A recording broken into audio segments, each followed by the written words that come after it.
This episode is brought to you by Green Skies Analytics, an audit analytics service provider that works with internal audit departments that have data analysts and are still frustrated with trying to make analytics actually work, aren't getting the expected ROI, who can't break through the communication barrier between the analysts and the audit team, and those that need experienced direction for an audit analytics strategy and process. Those that feel like they've wasted time and money on trainings, aren't getting the value they want, not prioritizing the highest risk areas for the organizations, or have projects that seemingly never get completed. Do you deal with any of that? If you do, go to the show notes of this episode and click the Green Skies Analytics link, or go to greenskiesanalytics.com to schedule a call and understand how Green Skies Analytics makes analytics actually work for internal audit.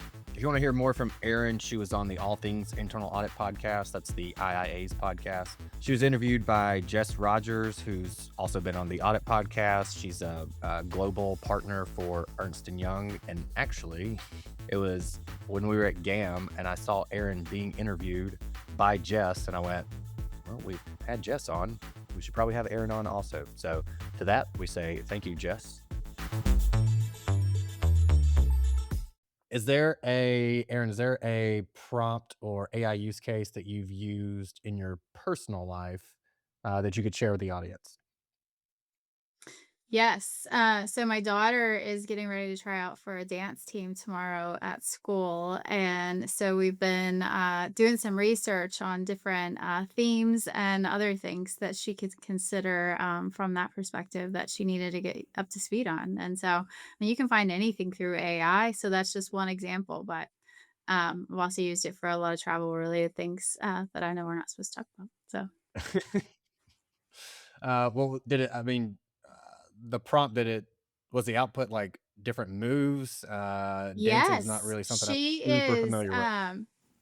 So this is new for all of us, and she's trying out tomorrow. So we'll see if she makes it. But so we were just trying to get up to speed on different moves that people do and tryouts and things to consider and songs and yeah, just something really random that AI was really helpful for in that case. So. What that makes me think of is, like, because AI just scours the internet and pulls everything off of there. And so I'm just like envisioning, if you've ever seen Little Miss Sunshine and it pulling from that and going like, oh, here's the dance routine. If you want to crush it, here's the dance routine. Have you seen that movie? Yes, but yes, I have. So this is high schoolers, so it brings a whole new level of yes, perspective on different things they do. But yes, I have seen that movie. So I know recently you had your board meeting, and that's kind of what I wanted to talk about is all that kind of stuff, like a peek behind the curtain for current CAEs who maybe there's some parts of your protocol that they could implement and how they get prepped and do everything, or aspiring CAEs who are just like, what do you guys talk about when you have these quarterly, monthly, whatever the cadence is, meetings? Um, so I do want to talk about that, and maybe even we could start there. What is the cadence for you? And then from there, how do you prep relative to that cadence? Like, do you guys meet every quarter? Do you meet every month? What does that look like? And how do you prep for it? Absolutely. So I personally have a one-on-one with our audit committee chair at least monthly or as needed based on things coming up. And so how I prep for that is, what's come up since that last conversation, or what are things happening that he should be aware of? What are things on the horizon? So looking ahead to future board meetings, future things that he should just have on his radar. Even thinking about all the different big four firms and consulting firms, they all have their own version of what should be on the agenda and things the audit committees should be thinking about. So we talk about those type of things as well on a regular basis. So just trying to, give as much thoughtware and ideas as part of that as possible. But then I actually set our audit committee agenda at the beginning of the year. So that is for our actual meetings. And we have four main audit committee meetings a year. And then we have earnings release audit committee meetings as well, separate from those. But for the main ones, we traditionally have, I think, pretty standard topics as our traditional topics. So internal audit provides an update. I also provide a risk update. I own both of those. And then we have a compliance update, our auditors, our external auditors also provide an update, and then we have a legal update. And then the real part of the agenda that staggers is we have management come in and talk about various topics. So obviously cyber is a hot topic for everyone and needs to be a hot topic for all audit committees, or in theory should be, or a tech committee. And so usually we have a joint audit and tech committee meeting to cover cyber, and we do that at least twice a year. And then, other hot topics, I would say these align to, what all the firms are telling us as well, that we have on a regular cadence as well. So AI governance, for us, actuarial is a big topic, with our bid process, just in the payer space that we're in. There's finance related topics that come to the committee as well. So that ebbs and flows as things come up, and as topics that need to, based on risk or otherwise.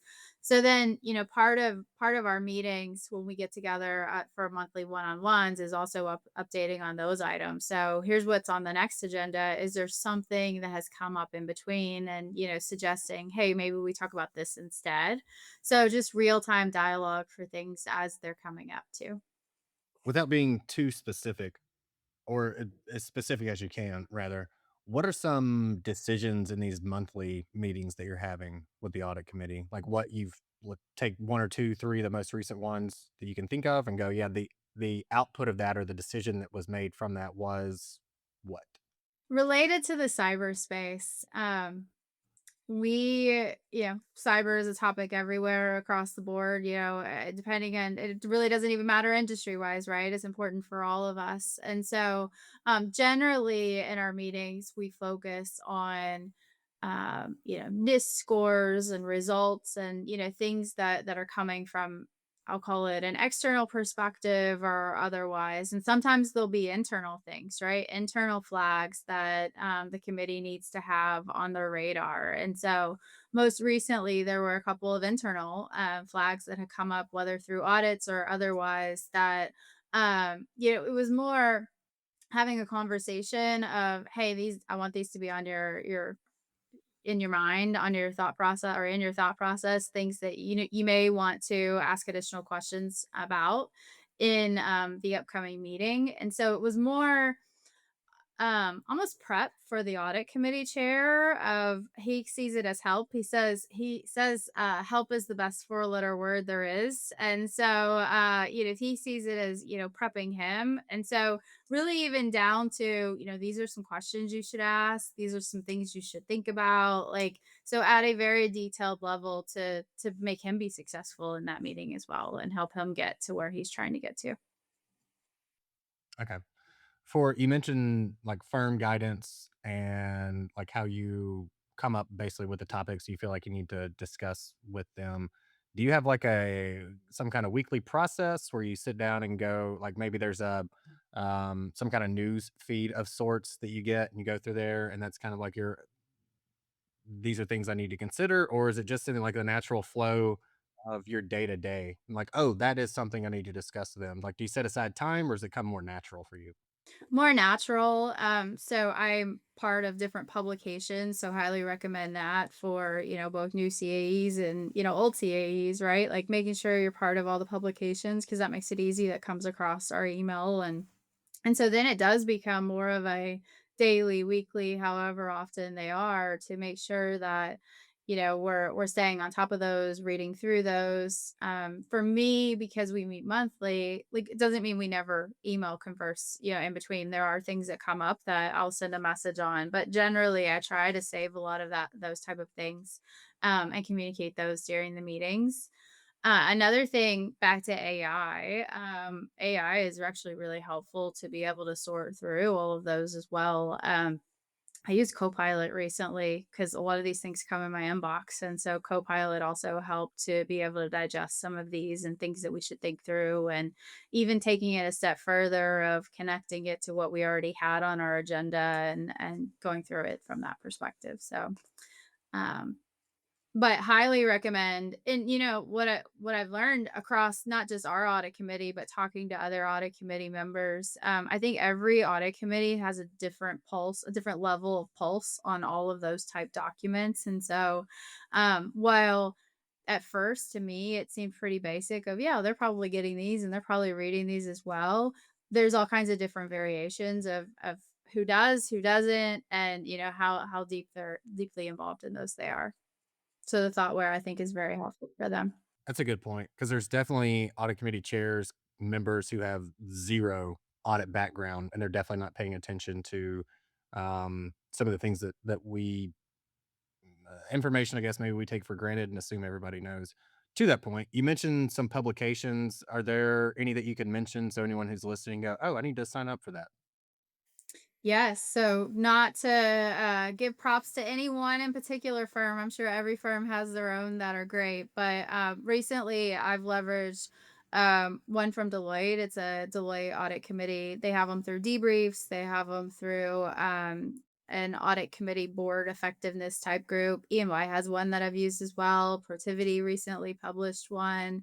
I think all the firms, like I said, have their various, instances. I also saw I was in a training at GAM actually, and I saw a side by side view of all of them, which was also really helpful. So it was a summarized version, which I assume AI could probably produce as well. Didn't try that, but it was a summarized version that was really helpful because when I think about giving something to the audit committee, it's a nice summarized view that shows all the different, perspectives. I know when we talked before the recording that you said there's some things that you make sure to over communicate. Could you tell the audience what those areas are? Yeah, I think over communicating. So when we think about the audit committee meeting life cycle, I'll call it. So there are for us, like I said, I set the agenda at the beginning of the year, but that doesn't mean it doesn't evolve and change over time. Generally, though, our timing doesn't change. So we know going in at the beginning of the year what our timing is.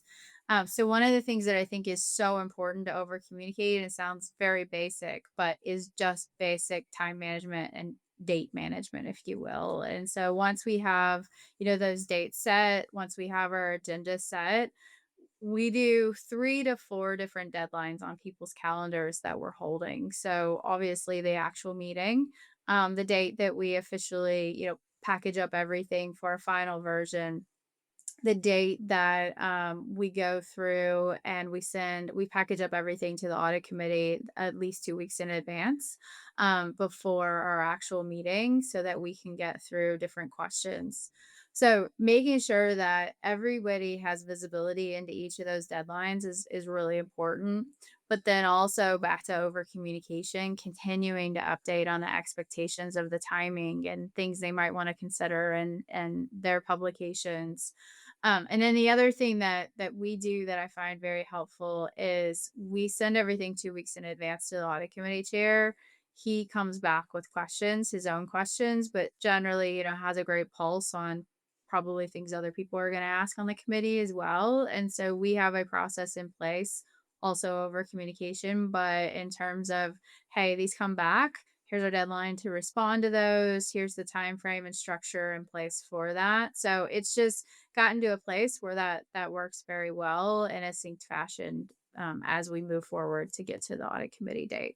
But I think that over communication allows, like when I think about a CAE, that allows for the CAE to also, be successful in this case, right? Because I don't know any CAEs to speak the entire, 2 hours or hour or whatever of the audit committee meeting. There's a lot of parties that are very vital to making that successful. And so, getting the upfront timing, making sure that you're proactive about what needs to be there and just over communicating those things, I think is super important to the success of the CAE and the audit committee as well in those meetings. Okay. You mentioned you're over risk also. How long has that been going on? How I long when you combine?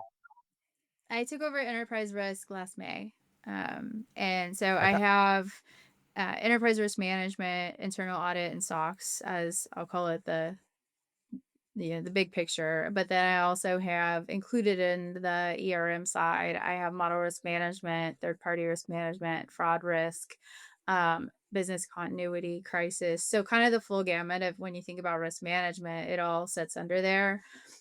With the goal, really, the rationale for doing that is a world where start out with identifying the risks, start out whether it's enterprise, operational, or otherwise, and really be able to see the whole cycle go through from, all the way to the assurance side and being able to connect that more. What's changed there? Or maybe a better way to ask this is because I know a decent amount of CAEs are starting to take over ERM to some degree or facilitate ERM, however you want to state it.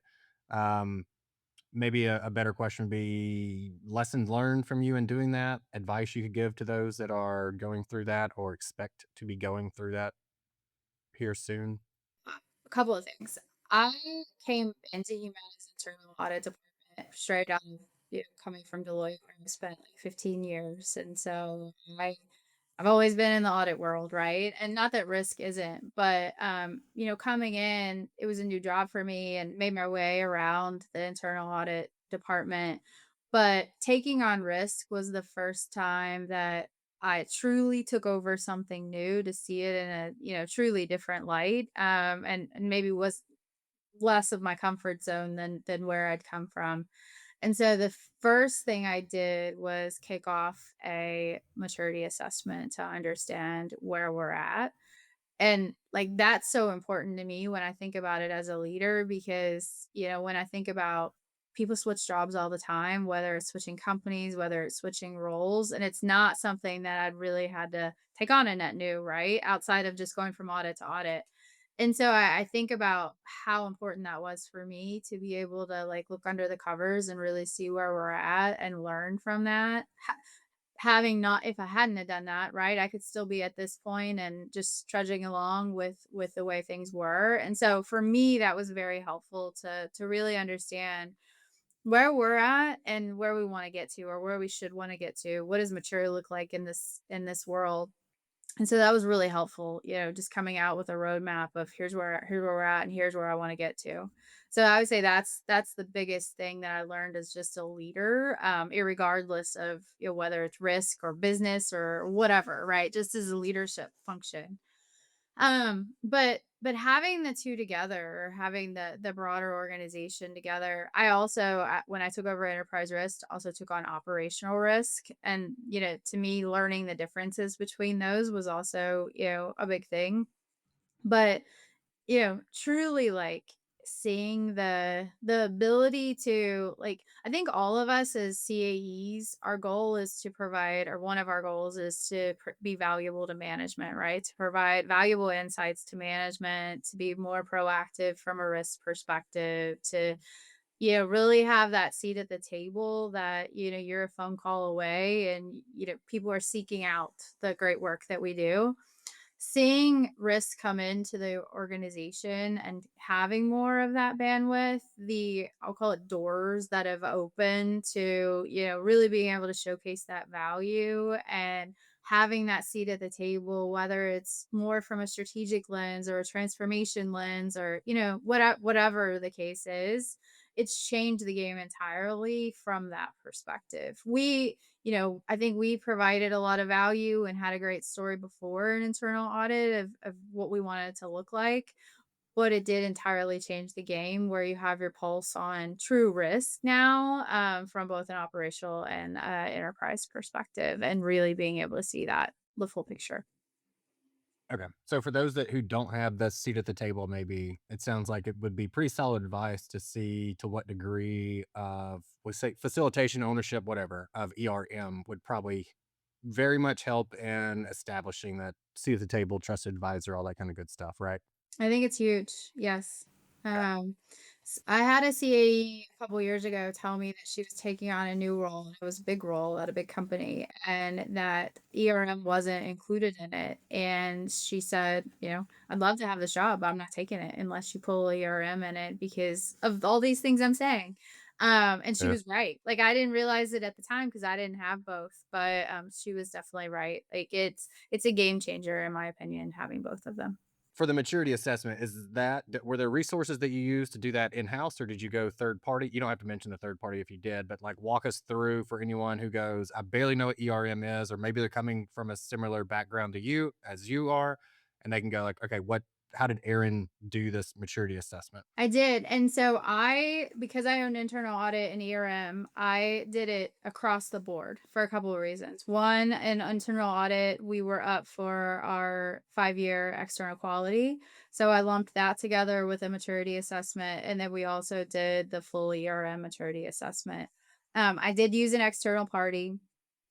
And coming out of it, it was nice to be able to lump all those together. And when I think about, um, what we learned from that and the roadmap that came out of that, we are using the roadmap on both sides. So from an internal audit perspective, while it's great to be able to say we got where we want fully conforms rating from an external quality perspective, there are things, all of us, right? Like in whatever roles we have, there are things that we can always advance on and mature on. So it was nice across the board to be able to see, oh, these are the other things that maybe we weren't thinking about as much, or true tactical steps and approaches that we could take.